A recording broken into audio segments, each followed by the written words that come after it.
Ce podcast aborde des sujets difficiles, notamment des violences sexuelles. On nous parle souvent du choix. Elles ont choisi. Elles aiment ça. Elles savent où elles vont. Nous, survivantes d'inceste, de violences intrafamiliales ou de prostitution, on cherche la dissociation. Nous, les survivantes de la prostitution, on est les dernières oubliées du mouvement MeToo. Moi, j'avais pas l'impression que c'était un métier, c'était un calvaire. Maintenant, j'ai 58 ans. J'avais 45 ans quand j'ai commencé. Alors, comment une banale jeune fille qui a pas spécialement de problème dans sa vie peut se retrouver sur le chemin de la prostitution? Je suis survivante de la rue, survivante de la prostitution. J'avais envie de tout détruire, de casser toute ma vie. Je me retrouvais dans la prostitution de nouveau. On peut pas guérir le viol avec le viol. On a survécu. La vie en rouge, un podcast conçu et réalisé par des femmes ayant connu la prostitution. Épisode 8. Ni un travail, ni du sexe. Moi, c'est Alexine, j'ai 27 ans, j'ai vécu dans la prostitution de mes 19 à 21 ans. Je m'appelle Valérie, là j'ai 43 ans, je suis une survivante d'exploitation sexuelle, je milite beaucoup pour l'abolition de la prostitution. Je peux expliquer aux gens que la conversation qu'on a en ce moment entre Alexine et moi, on se connaît depuis quand même plus longtemps. On a eu la chance de marcher à travers la Belgique avec Rosen. On était allés en 2019 à la conférence de Cap International en Allemagne. Donc, ça fait quand même quelques années qu'on se connaît. Une survivante allemande s'est mise à pleurer parce qu'on était devant les bordels, justement, et elle voyait des hommes rentrer dans les bordels à la pause du midi. Oui, c'est dégueulasse. Mais pourquoi on leur donne ça? Pourquoi? Et c'est pas si loin que ça des écoles où des enfants passent. Des gares de train. C'est tellement normalisé en Allemagne ou en Belgique, les bordels, que en fait, les gens ils devraient quand même se rendre compte que la prostitution, ça déborde, en fait. Tout le monde regarde de la pornographie qui est de la prostitution filmée. Et donc, les hommes qui se masturbent dessus, en fait, ils voient les femmes d'une certaine manière et peut-être que toi, t'es pas prostituée, mais en fait... tu deviens prostituable à leurs yeux. Veulent reproduire ce qu'ils voient dans la pornographie sur leurs copines. Bien sûr. Pas vraiment copines. Puis les stats nous disent toujours que presque, un client sur deux a une conjointe. Donc ça veut dire qu'en plus, il fait de cette autre femme-là la dernière des connes. Tu sais, il la traite vraiment comme... Puis il faudrait qu'elle considère que... c'est pas être infidèle, c'est pas tromper, c'est quoi? Il y a plein de choses dégueulasses qui me viennent en tête. Moi, j'ai eu la chance il y a plus de 20 ans, quand j'étais dans la prostitution, d'être capable d'imposer des règles très strictes. Tu sais, dans mon temps, là, il y avait 2 services. Une fellation ou un complet. Puis c'est tout. Puis c'est avec condom. Il n'y a pas d'anal, il n'y a pas de négociation, il y a pas... Ou sinon, il y a les trucs de dominatrice. Mais ça, c'est un autre truc. C'est une niche haut de gamme. Ça sous-tend des costumes, etc. C'est pas mieux, là. Les femmes qui se pensent dominatrices puis qui disent, moi, je reçois pas de pénétration dans mon corps. Ouais, mais t'as une charge mentale pas possible, là. Tu dois le garder allumé, tu dois se souvenir des conneries qu'ils te racontent, puis d'une semaine à l'autre, tu joues à la thérapeute. Ça m'a toujours insulté aussi le fait que les clients nous traitent comme des thérapeutes, parce que ça va toujours finir qu'ils nous fourrent pareil à la fin, là, de la session, là. Puis ça veut dire qu'ils seraient pas capables d'être devant une vraie thérapeute habillée, qui est positionnée d'une manière neutre et à laquelle il n'y a pas accès. Avec distance, respect, ça n'existe pas. Pourquoi les hommes qui demandent la plupart sans condom, c'est quoi cette obsession à vouloir éjaculer dans le sperme de l'autre avant? C'est quoi ce truc homophile absolument obscène de vouloir tisser des liens entre hommes à travers l'avilissement d'une même femme? Les viols collectifs aussi, c'est la même chose. On détruit ensemble. C'est tellement psychopathe quand on va dans la compréhension, quand on se demande vraiment, mais c'est quoi ces trucs? Tu sais, les militaires, les viols collectifs par des militaires, il y en a pas à savoir quoi faire. Il y a toujours des bordels aux abords des stations militaires dans d'autres pays, aux abords des mines, des zones industrielles. Donc, est-ce que ça ramène pas à dire que c'est toujours de l'irresponsabilité d'avoir recours à la prostitution? Je suis bien d'accord. Puis comme je dis, au mieux, ça fait une empathie compartimentée, de dire il y a la sorte de femme que j'aime, que je respecte et que je protège, que je voudrais pas qu'elle vive ça. Puis il y a la sorte de femme qui est faite pour ça. Mais au pire, ça recoupe énormément avec les violeurs. C'est démontré dans les études. Les études de Melissa Farley l'expliquent très bien. La population violeur et la population consommateur de sexe recoupent énormément. C'est refuser de se faire dire non. Donc on n'est pas des vraies personnes.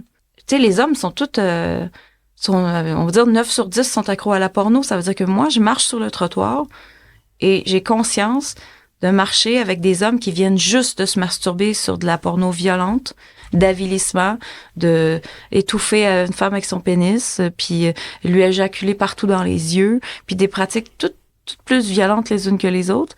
Puis, mais ces hommes-là, après ça, comme si de rien n'était, ils sont en société, puis ils existent. Moi, je pense que les hommes n'ont pas une libido aussi élevée qu'ils le pensent.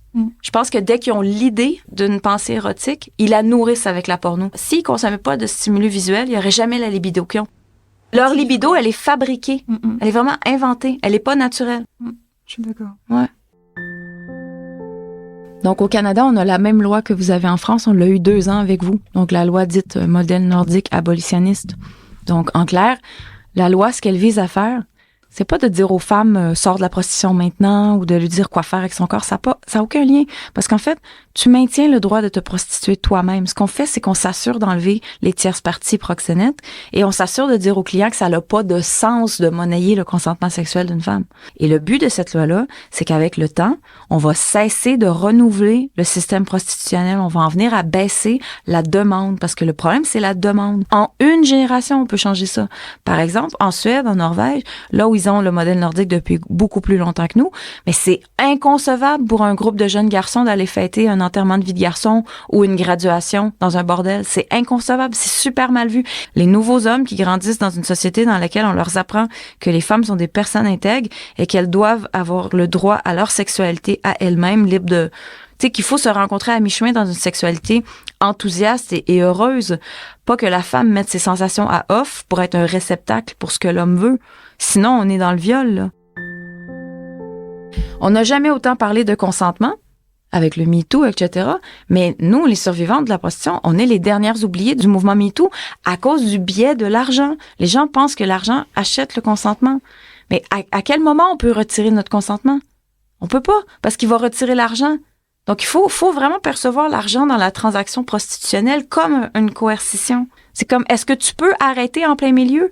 Mais non, parce que s'il éjacule pas, il reprend son argent, puis t'as donné un mauvais service. Donc, t'as pas le choix. Puis, tu sais, à la fin, là, quand il est sur le bord d'éjaculer, là, puis qu'il t'empoigne raidement, puis qu'il décide qu'il te défonce, ils sont comme ça, les hommes. Il y a pas de bonne prostitution. Il y a pas de bonne manière de nier notre humanité pour offrir une sexualité de service. J'essaie d'inventer toutes les façons les plus élégantes et poignantes du monde de le dire, mais je dis la même fucking chose tout le temps. Même dans une niche haut de gamme dans laquelle je gagnais 300$, même dans des draps de satin, il y a pas de bonne prostitution. Je suis aussi traumatisée à la fin parce que c'est le fait même de me dissocier et d'accueillir ça dans mon corps qui est la violence. Elle a même pas besoin d'être extra, la violence. Elle est juste en soi causée par la dissociation et par les pénétrations non désirées. C'est pas un travail d'avoir des orifices pénétrés.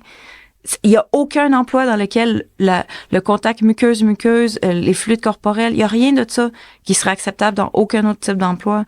Puis notre intimité, mais mon Dieu, comment ça, la sexualité libre de contraintes des femmes, c'est pas une vraie chose. Mais qui s'en préoccupe de notre sexualité? C'est débile! Il y a personne. On a un lobby pro-prostitution qui est exclusivement composé de proxénètes et des femmes pas capables de déconstruire ça.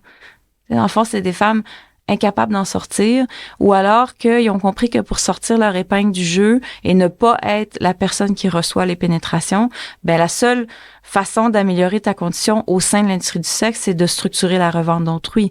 Donc, c'est des femmes qui ont été elles-mêmes en première ligne à faire de la prostitution puis qui se retrouvent à dire, moi, je vais faire mieux pour les autres, là, je vais être une bonne tenancière de bordel, là. Moi, mes filles vont être bien traitées, nanana. Mais t'es pas en train de changer le contexte, t'es pas en train de changer la nature réelle des choses. Même si tu dis je suis conscient à la prostitution, là, il va avoir des mauvaises journées où est-ce que ça te tente pas, ou est-ce que tu y vas puis t'es littéralement en train de recevoir des viols dans ton corps parce que ta tête est pas là. Puis t'es en train de penser justement à ta grand-mère malade ou à ton enfant que t'as des problèmes à l'école. Puis même si tu dis j'y consens, c'est impossible que ça soit tous les jours avec constance et pour chaque client et pour chaque pénétration. La seule manière d'avoir la prostitution la plus intense puis structurée, c'est dans la prostitution supposément légale. Parce que la femme est physiquement stationnée dans un lieu fixe dans lequel les hommes défilent l'un après l'autre. Donc moi, c'est juste dans les clubs que j'ai pu, les clubs à gaffes, les bordels, c'est juste dans ces lieux-là où j'ai pu avoir 10, 12, 15 hommes qui me passent dessus en une journée. Parce que tout est structuré pour faciliter ça. Il n'y a pas de délai. C'est d'un client à l'autre, c'est bam, bam, bam. C'est pire parce que ça forçait une dissociation encore plus grande, ça forçait un pilote automatique encore plus grand. Tu fréquentes pas des gens normaux quand t'es dans ça. Tu fréquentes les gens qui sont autour de toi, les chauffeurs, les doormen, les DJ. T'es dans cet univers-là. T'as pas vraiment de relation extérieure à cette vie-là. J'ai survécu en étant vraiment portée sur le contrôle. Alors, je consommais pas, je buvais pas d'alcool, j'étais très, très, très germophobe. Je compartimentais énormément mes vies. Donc, t'aurais jamais pu trouver une seule molécule de client dans mon environnement à la maison. Parce que moi, je sortais, j'allais dans un lieu faire de la prostitution, je revenais, j'avais un rituel de douche complètement débile et intense pour enlever chaque molécule de client de mon corps. Puis ensuite, je revenais. Là, j'étais Valérie. J'avais arrêté d'être la pute, j'étais revenue dans moi-même. Comment est ton sommeil? On a tout de la discuter. La question centrale. Ouais, tellement. Moi, j'ai commencé à fumer du cannabis médical à l'âge de 28 ans, donc quand même plusieurs années après être sortie de l'industrie, parce que justement, j'arrivais pas à dormir, je faisais des cauchemars, je faisais de l'insomnie, puis j'ai compris que le cannabis, ça inhibe la phase des rêves, donc j'ai fait ça pendant 15 ans. Fait que moi, je fumais quand il faisait noir. Et ça faisait que j'arrivais plus à avoir le courage de me réaliser dans d'autres choses. Ça a été un long processus parce que je voudrais que ça fait des années qu'à tous les jours, j'ai envie d'arrêter. Mais qu'à chaque soir, dès que la lumière tombe, je refume. Donc là, j'ai finalement réussi. Mais c'est motivé par le fait de placer plein de choses dans ma vie, d'avoir un très bon réseau de soutien, d'avoir des rêves à un moment donné que ça me fait de la peine de ne pas les réaliser. Là, je me dis, hey, je veux pas passer à côté de ma vie, là. Moi, je veux écrire un livre, je veux lancer une entreprise d'économie sociale, je veux être la meilleure chanteuse que je peux être. Je m'attendais à ce que j'allais me taper des semaines d'insomnie, que j'allais faire des cauchemars dégueulasses parce que, en gros, mes cauchemars ont recommencé là où je les avais inhibés.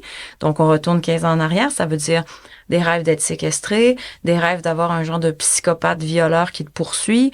Même des fois, je réussis à me sortir de son emprise, puis je retourne pour sauver d'autres femmes ou pour sauver des animaux. Donc, je me réveille le matin avec une fatigue immense, puis l'impression d'avoir passé ma nuit à survivre. Donc, c'est zéro reposant. Mais là, ça va faire 5 semaines bientôt que j'ai arrêté. Puis, je suis tellement fière de moi, puis tellement reconnaissante. Guérir passe beaucoup par me comprendre. Puis quand j'ai compris ce qui m'appartient pas, que c'était simplement un phénomène de rééquilibrage normal qui allait se passer dans mon corps, je me réveillais le matin et tout de suite, je touche les côtés de mon lit, j'ouvre les yeux, je regarde la pièce et je me dis, OK, t'es en sécurité, t'es dans le ici et maintenant, t'es pas dans le passé, il y a pas personne qui court après dans la vraie vie. Dans la vraie vie, t'as tes chats qui sont couchés autour de toi, ça va bien, tu vas te lever, tu vas te faire un café vanille noisette et tu vas faire ta journée, ça va bien aller. Léopard sur ton léopard, t'es le léopard. Cours de savoir que tu vaux plus que 20 $ dehors. Léopard sur ton Nous, Alexine, Anne, Esther, Lexi, Rosalie, Rosen, Valérie, qui avons connu la prostitution et qui avons pu nous en sortir. Nous avons conçu et réalisé ce podcast pour parler entre nous, pour dire ce qu'est vraiment la prostitution. Si vous aussi vous avez vécu ou vivez encore de la prostitution, sous quelque forme que ce soit, et vous avez envie d'en parler, vous pouvez nous contacter sur les comptes Instagram ou TikTok de La Vie en Rouge.